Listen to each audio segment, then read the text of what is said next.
తాగిన మత్తులో తప్పు జరిగిపోయిందిరా. ఇప్పుడది నా మేడకు చుట్టుకుంది. ఏం చేయాలో అర్థం కావట్లేదురా. ఎస్కేప్ అవడానికి ఏదైనా ఐడియా ఉంటే చెప్పరా. దివ్యగారు నా మాట వినండి.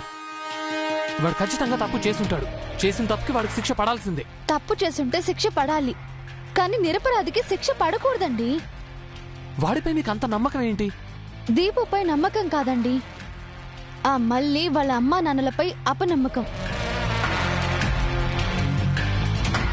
పదండి.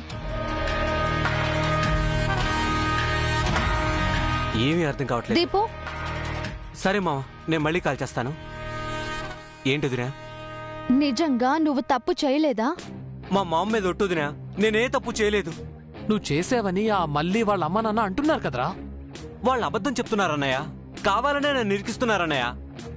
ఓకే దీపు, నేను నిన్ను కొన్ని క్వశ్చన్స్ అడుగుతాను, నిజం చెప్పు. మల్లికి నువ్వు కాల్ చేసావా లేదా మళ్ళీ నీకు కాల్ చేసిందా? అది నేనే మళ్ళీ కాల్ చేశాను వదినా.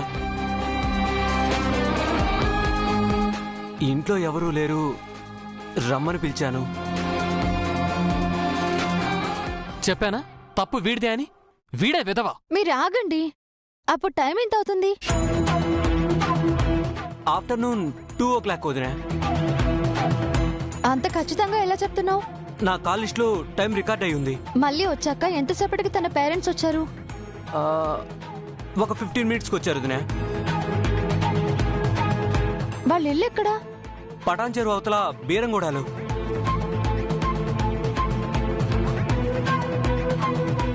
అక్కడి నుంచి ఇక్కడికి రావడానికి ఎంత టైం పడుతుంది? ఈజీగా 1 hour పడుతుంది.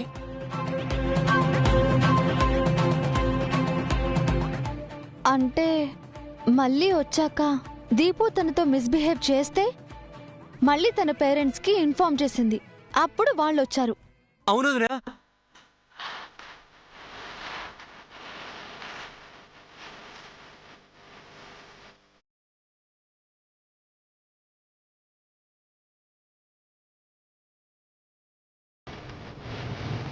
నువ్వు మళ్ళీకి 2 గంటలకి కాల్ చేసావు, తను 3 గంటలకు వచ్చింది. మళ్ళీ పేరెంట్స్ 3:15కి వచ్చారు. అవును వదినా. ఇది పక్కా స్కెచ్ అని ఇప్పుడు అర్థమైంది హర్ష గారు. దీపు మల్లికి కాల్ చేసి ఇంటికి రమ్మనగానే ఆ విషయం మళ్ళీ తన పేరెంట్స్కి చెప్పింది. ముగ్గురు కలిసి ఇక్కడికి వచ్చారు.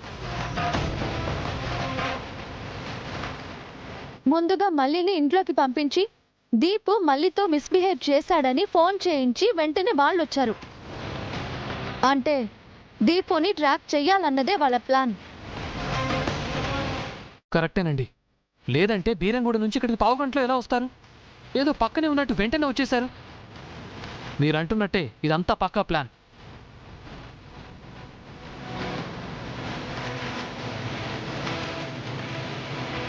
అవునన్నయ్య, కావాలనే వాళ్ళు నన్ను ఇరికించారు.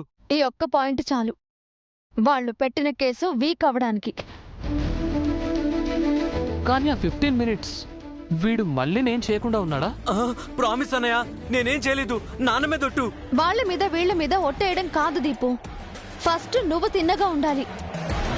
అడ్డమైన వాళ్ళ జోలికెళితే ఏం జరుగుతుందో ఇప్పుడైనా అర్థమవుతోందా? అర్థమైంది అన్నయ్య, ఇంకెప్పుడు ఇలా చేయను. ఈ ఒక్కసారికి సేవ్ చేయండి ప్లీజ్ అన్నయ్య. వదినా ప్లీజ్ వదినా. మనం ఎంత చెప్పినా సరే చట్టం ఆడవాళ్ల మాటే వింటుంది. నీ అదృష్టం బాగుంటే ఈ కేసు నుంచి బయటపడతావు.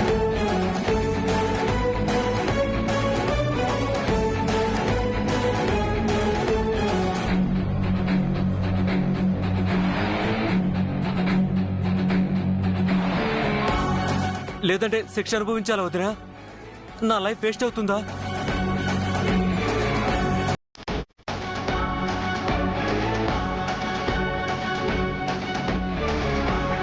బోనా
నువ్వేంటి నీ బ్రతకేంటి?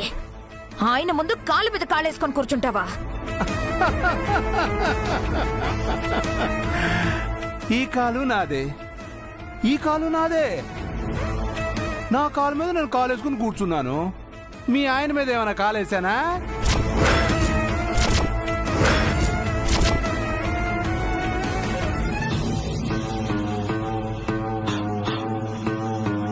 ఎంత పొగర్రా నీకు!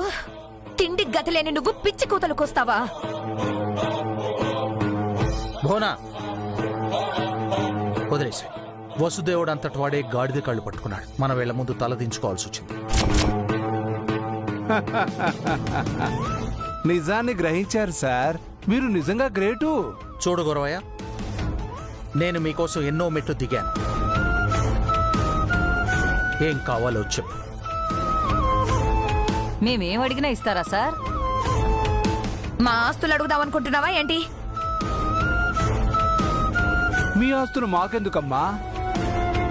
ఏదో మా పిల్ల కోసం ₹1,00,00,000 ఇవ్వండి చాలు.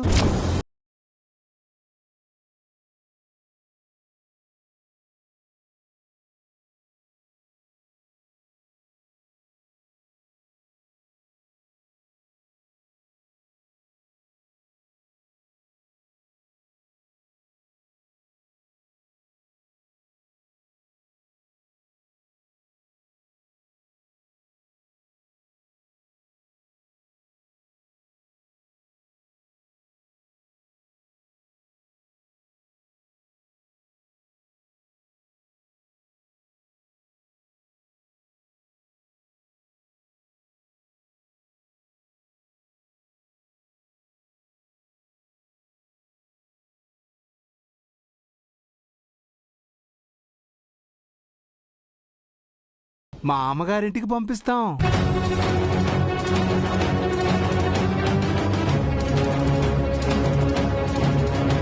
మామగారిల్లేంటి? అదేనమ్మా, పోలీస్ స్టేషన్ కి పంపిస్తాం.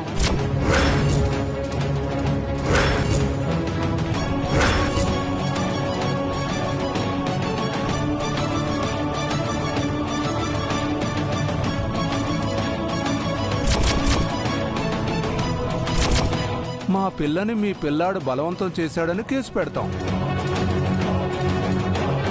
రేప్ కేసు అంటే ఎలాంటి శిక్ష పడుతుందో సార్కు బాగా తెలుసు.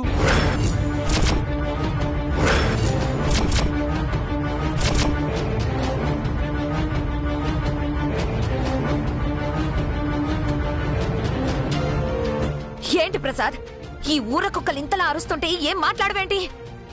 మేం కుక్కలమేనమ్మా, కానీ అరిచే కుక్కలం కాదు, కరిచే కుక్కలం. ₹1,00,00,000 చాలా ఎక్కువ గురవయ్య. ఆడపిల్ల శీలం బాబు ఎలా కట్టలేంది?